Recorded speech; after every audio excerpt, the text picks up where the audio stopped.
നിങ്ങൾ ഏതവസ്ഥയിലൂടെയും കടന്നു പോകുന്ന ഒരു വ്യക്തിയാകട്ടെ, രോഗമോ ദുഃഖമോ പ്രതിസന്ധിയോ കടഭാരമോ നിരാശയോ എന്തു തന്നെയാണെങ്കിലും, God is faithful. God is faithful.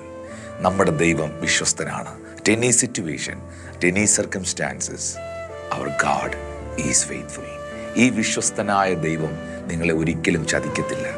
ഈ വിശ്വസ്തനായ ദൈവം നിങ്ങളെ ഒരിക്കലും കൈവിടത്തില്ല. ഈ വിശ്വസ്തനായ ദൈവം അവൻ ഉണ്മയുള്ളവൻ. അവൻ കണ്ണിൻ മണി പോലെ നിങ്ങളെ കാത്തിടുന്നവൻ. അന്ത്യം വരെ, നിങ്ങളുടെ ജീവിതത്തിൻ്റെ അവസാനം വരെ നിങ്ങളുടെ കാൽ വഴുതിപ്പോകാതെ, നിങ്ങളുടെ കാൽ വഴുതുമെന്ന് തോന്നുന്നിടത്തെല്ലാം നിങ്ങൾ തെന്നി ഇടറി വീണ് പോകാതെ അവൻ്റെ അത്ഭുത കരങ്ങളിൽ അവൻ നിങ്ങളെ പിടിക്കുന്ന ദൈവമാണ്.